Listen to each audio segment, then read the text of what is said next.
Following the defeat of the European Union's army in mainland Europe, the stage was set for the Pan-Asian Coalition's military to force its way into the EU-occupied African mainland. In February 2142, the EU formed the Mediterranean Wall, a line of defenses along the North African coast, stretching from Morocco to Egypt. Meanwhile, the PAC was drawing up a series of deception plans under the codenames Kupalo, Dashbook, and Perun. These exercises were designed to preoccupy and divide the EU forces in preparation for the PAC's primary mission, Operation Motherland, a comprehensive, multi-pronged assault on the African continent.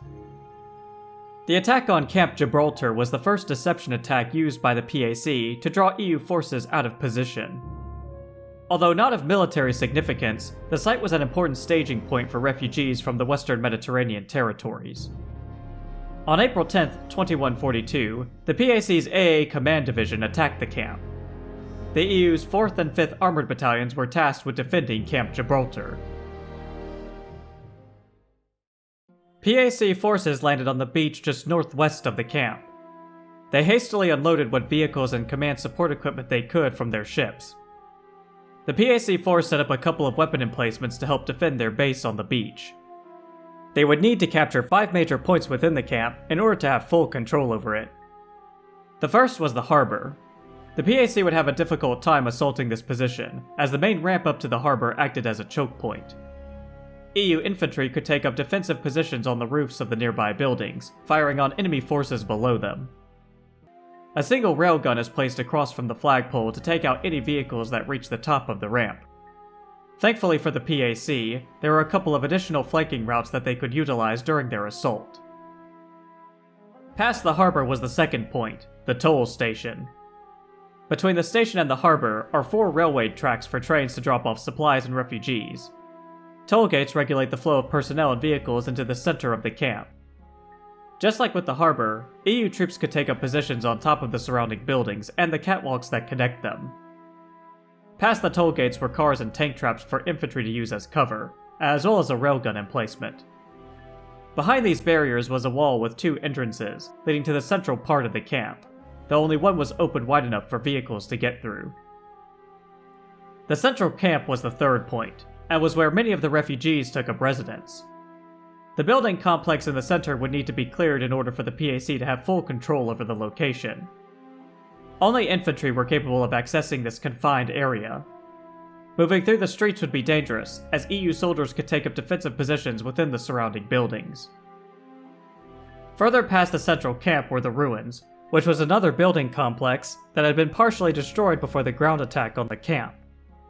Only infantry were able to access the courtyard between the buildings.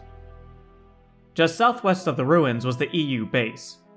An L5 Reisig battlewalker and vital equipment for the EU commander were located here, making it a highly valuable point to capture. Just like with the ruins in central camp though, only infantry were capable of moving through the buildings and seizing the point in the middle.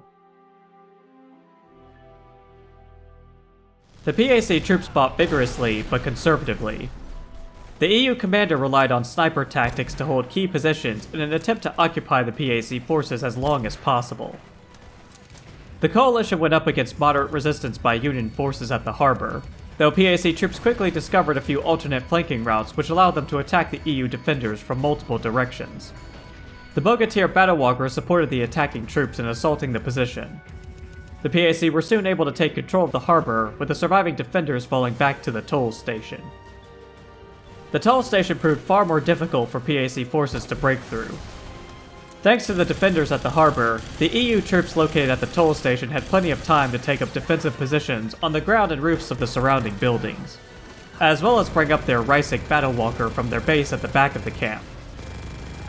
Coalition troops quickly became pinned down by the Union troops atop the catwalks and surrounding buildings. PAC infantry began scaling up the ladders to the tops of these structures in order to better engage the EU troops atop them. Slowly but surely, the PAC were able to push forward and capture the position. The battle wouldn't get any easier for the PAC, their troops getting pinned down by sniper fire while making their way along the streets surrounding the central camp. A couple of coalition squads were able to make use of a side path, separated by a wall, that allowed them to make an assault on the ruins and even the EU base. From here, the entire battle would get chaotic, with firefights breaking out at all locations. PAC forces may gain control over the ruins, only to realize that the central camp had been retaken by the EU, isolating the coalition troops at the ruins from the rest of their forces. This in turn would cause the PAC to retake the camp, only to lose the ruins to the EU. Such trading of points back and forth would continue until the battle was over. While the ultimate winner of the battle was unclear, I believe the EU were able to maintain control over Camp Gibraltar, though it was never the PAC's goal to actually capture the camp, but to act as a diversionary strike to distract the EU army from the coalition's true objectives. As the Pan-Asian Coalition launched diversionary strikes from Italy into North Africa, it secretly gathered forces in the Sinai Peninsula to prepare for a full-scale assault on the continent. On May 1st, 4 PAC command divisions flew into Libya to engage the EU's 6th Army Group. This left the 5th Corps at the Suez Canal without support when the Southern Command Group, led by General Moonhui, raced into Egypt.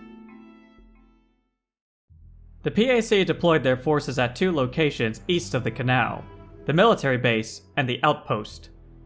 The coalition split their military ordnance amongst the two, with half their armor and aircraft at the outpost and the other half at the military base. The Southern Command Group were tasked with securing 6 major points at the canal. The first was the oil station, which was the closest EU-controlled point to the outpost. The Union vehicles and turret emplacements were placed around a pipeline which originated from oil tanks just west of the station. Hidden amongst these oil tanks was an anti-Titan missile. Directly south of the oil station was the dry lake, this point being the closest to the military base. The dry lake was a small encampment that acted more as a forward outpost for the EU. A few vehicles and emplacements were located here, not enough to hold back a full assault by PAC forces from the nearby base. Capturing this position would prove to be vital for the PAC, as they would have control over the anti-Titan missile that was placed here. Another anti-Titan missile was located just north of the dry lake, amongst some buildings and crates. The third point was called the trash dump. It was located right next to the main road, which stretches across a small bridge toward the canal. Several buildings, wrecked vehicles, and other junk was located here, along with a few working vehicles and turret emplacements. Beside the small bridge was an anti-Titan missile. If the Southern Command Group managed to capture the trash dump and previous points out in the open terrain east of the canal, they would then be able to make a concentrated assault on the outer bridge lock. The outer bridge lock was the first EU-controlled point that was heavily fortified. Engineers had set up walls, towers, trenches, and turret emplacements in front of a large bridge that spanned a shallow riverbed. The last anti-Titan missile in the region was placed here. Even if the PAC forces managed to capture this point, they would have to cross the long bridge leading to the inner bridge lock. Any coalition units crossing the bridge would be highly vulnerable to weapons fire coming from the EU defenders on the other side. However, the same could be said for Union forces attempting to cross the bridge and retake the outer lock. The giant administration building was the main feature of the inner bridge lock. It overlooked the Union defenses, vehicles, and troops on the ground below. The entire camp was fortified with walls and guard towers. West of the inner bridge lock, across the canal, is the refugee camp, which also acted as the EU's primary base of operations in the region. Much of their armor and aircraft were located here, including important support structures for the EU commander. If the PAC managed to capture the camp, then they would effectively have full control over the canal, or at the very least, significantly cripple the Union's capabilities to defend the region. The PAC's initial assault on the canal allowed them to quickly capture the oil station and dry lake. The EU quickly mobilized their own air and armor units from the refugee camp and inner bridge lock to defend their other points and drive back the coalition's forces.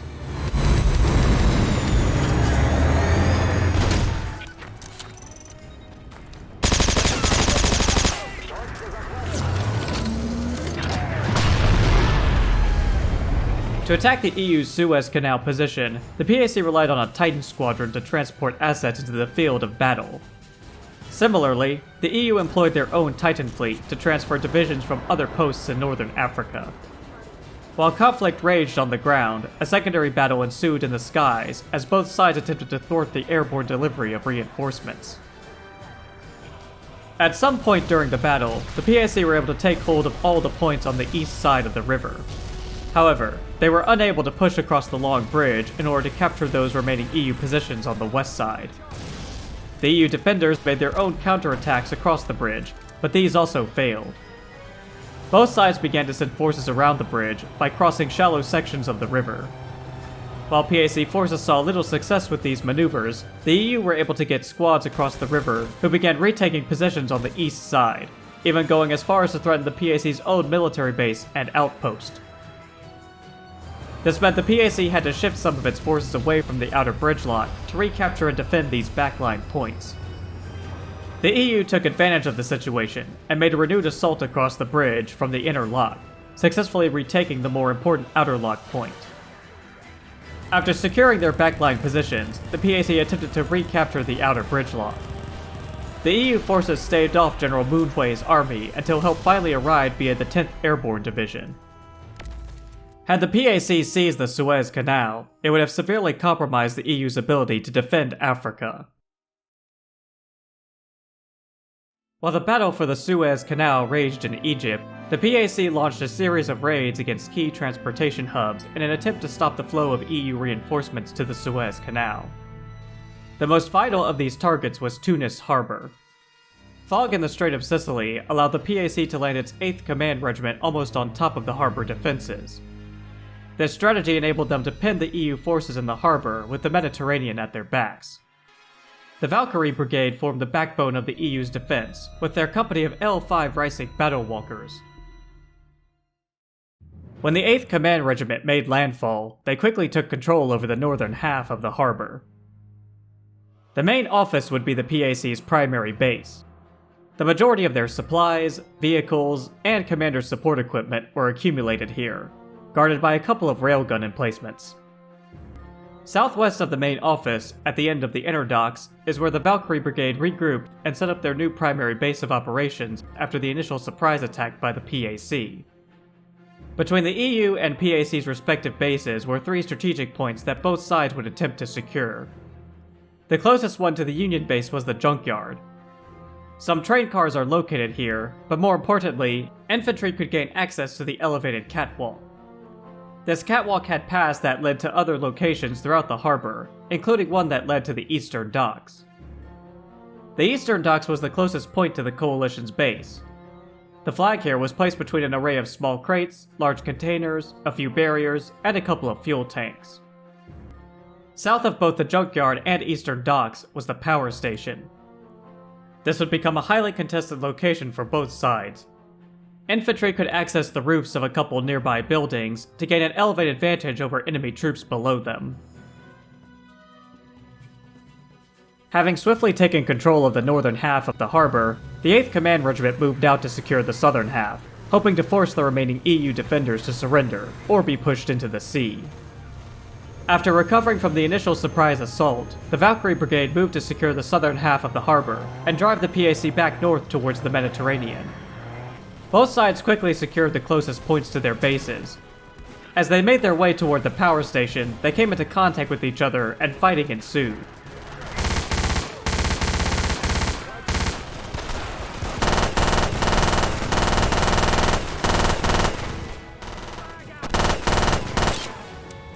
Infantry on both sides would make use of the raised catwalks in order to make flanking attacks or to simply gain a high ground advantage. Both sides would continue to trade control over the strategic locations all throughout the battle. However, the Valkyrie Brigade would eventually gain the upper hand, fully securing the southern half of the harbor. The 8th Command Regiment attempted a renewed assault from the main office, but were unable to push the Valkyrie Brigade back. The remaining Coalition forces held control over the northern part of the harbor for as long as they could, before having to withdraw entirely. With Tunis Harbor secured, the EU could continue to direct reinforcements, such as the 10th Airborne Division, to the Suez Canal, who were integral in helping the 5th Corps prevent the PAC from capturing it. By the end of 2142, freezing temperatures, mass migration, and warfare had rendered most of the PAC-occupied territories uninhabitable. Desperate to sustain its dwindling population, the PAC changed its military focus to capturing key energy, food, and water supplies. Shahia Taiba, a large-scale EU agricultural project located in northern Egypt, was one of the PAC's primary targets. On November 11th, a fleet of Titans carrying 6 PAC command divisions flew into the skies above Shahia Taiba. They were immediately greeted by the EU's Second Army. Most of the infrastructure of Shahia Taiba was located on top of a mountain. There were only a couple of roads leading up to the mountain that ground vehicles and infantry could use to reach the site. Given its importance, the European Union had a military base located just west of the agriculture district. While some military assets, such as anti-Titan missiles, were placed amongst the sites of the agricultural project, the majority of the Union's equipment and vehicles were located at this base, standing ready to reinforce important locations across the region. When the PAC arrived at Shahia Taiba, they quickly established a base camp southeast amongst the farms of the region. From here, the PAC would move to capture the first of 7 locations. The supply base was the closest point to the coalition camp. Supplies and equipment, normally used by the farmers here, could be procured and put to use supporting the PAC. Most importantly though, the supply base was the site of an anti-Titan missile. North of the supply base was the East Mountain Pass. This was one of 2 passes that could be used by ground units to reach the top of the mountain, making it a vital point to control. This was in addition to the anti-Titan missile that was located there. The closest point to the EU base was the storage area, which probably served a similar function to the supply base near the PAC camp. The most important thing being stored here was an anti-Titan missile. East of the storage area was the West Mountain Pass. This was the second pass leading up to the facilities at the top of the mountain. Another anti-Titan missile was located here. At the top of the mountain were 3 major points. The one closest to the West Mountain Pass was simply called the freezers. These freezers were hexagonal-shaped containers, perhaps used to store certain crops grown at the facility, or serving some other purpose. Silos, catwalks, and other buildings make up the rest of the infrastructure here. The office was the nearest point to the East Mountain Pass. Administrative buildings for the personnel that work at the facility are located here, in addition to more silos and catwalks like those seen at the freezers point. Between the office and freezers is the final and most important point, the central base. The defining feature of this location was the large, cylindrical-shaped building. Infantry could use the building as cover from artillery bombardments or airstrikes. The last anti-Titan missile was located on the east side of the building. At the start of the battle, both forces were able to secure their closest respective points, with the EU taking the storage area and West Mountain Pass, while the PAC took the supply base and East Mountain Pass. Once both sides pushed up to the facility at the top of the mountain was when all hell broke loose.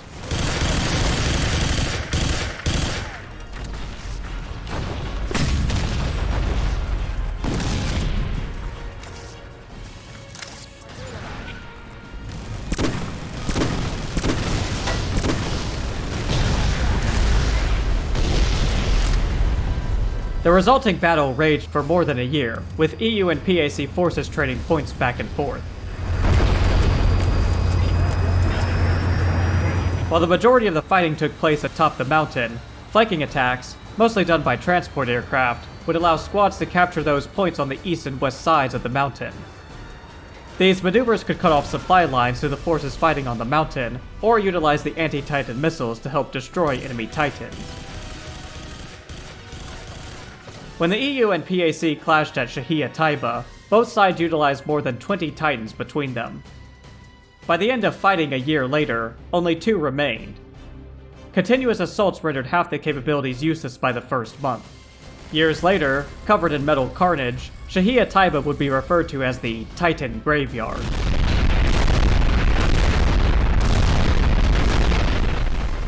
In the end, PAC forces withdrew from the battlefield, giving the EU another victory. But the damage done to the facility and the surrounding region after a year of fighting put the entire agricultural project on hold, negating whatever benefits it was intended to provide. In January 2143, the PAC tried to appropriate another key resource target in Egypt, the Sidi power plant.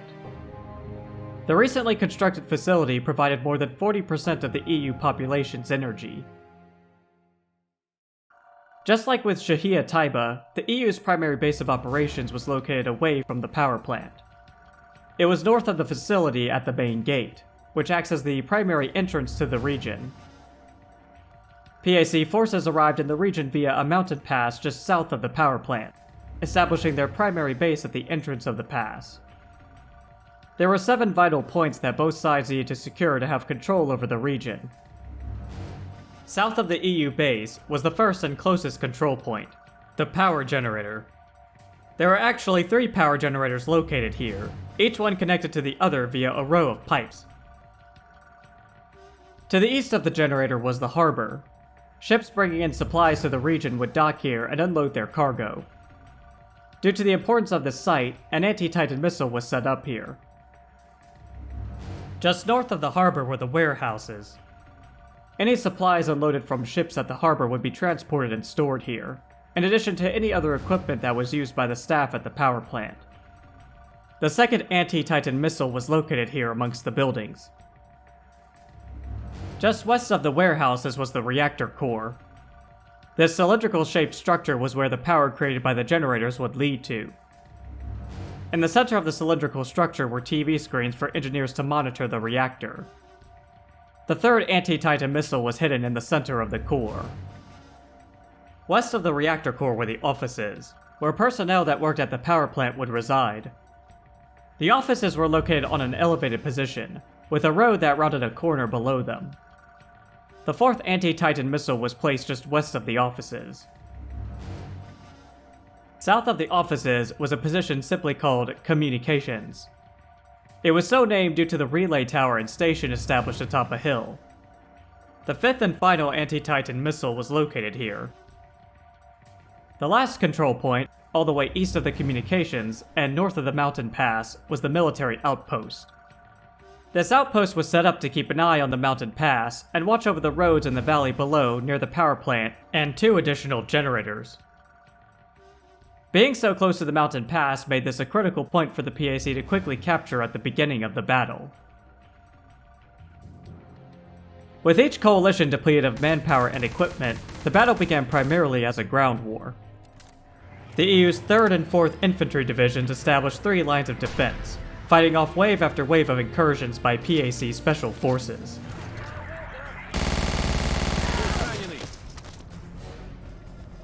In March, armored and airborne divisions arrived for both sides. Within weeks, the fight intensified to become one of the largest and most fervent of the entire war. Similar to the Battle of Shahia Taiba, much of the fighting at the power plant was largely located in the middle. This was primarily due to 3 of the 5 anti-Titan missiles being located in close proximity to each other in this region.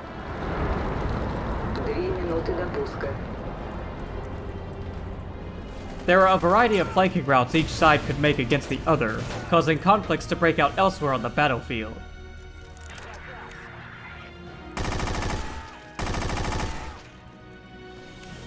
At first, the PAC utilized its depleted Titan fleet conservatively in its attack on the CD power station. Similarly, the EU relegated its armada to primarily non-battle zone transportation duties. Soon, however, the ground war intensified.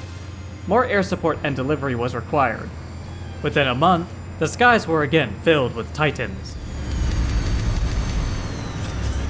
No information is available on exactly how long the battle lasted, but it seems to have gone on for several months given the size of the engagement and importance of the power plant.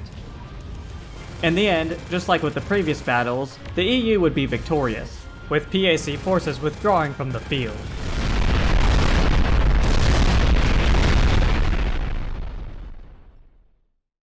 The European Union's Mediterranean Wall had been put to the test against the massive operation conducted by the Pan-Asian Coalition. While it very well could have collapsed, the EU were able to organize and maneuver their military forces efficiently in order to repel the various PAC assaults across North Africa. With the failure of Operation Motherland, the PAC withdrew their surviving forces back to mainland Europe. They would dig in and replenish their military forces as best they could under the strain of dwindling resources. The EU would do the same. However, their commanders would begin drawing up plans to retake mainland Europe in the coming years. The Cold War wasn't strictly limited to Europe and North Africa though, as both sides sought to gain control over islands in the Pacific Ocean, including one of the most famous, having been a place of conflict in World War II, the Sino-American conflict in 2007, and now the site of a new battle between the military forces of the European Union and Pan-Asian Coalition.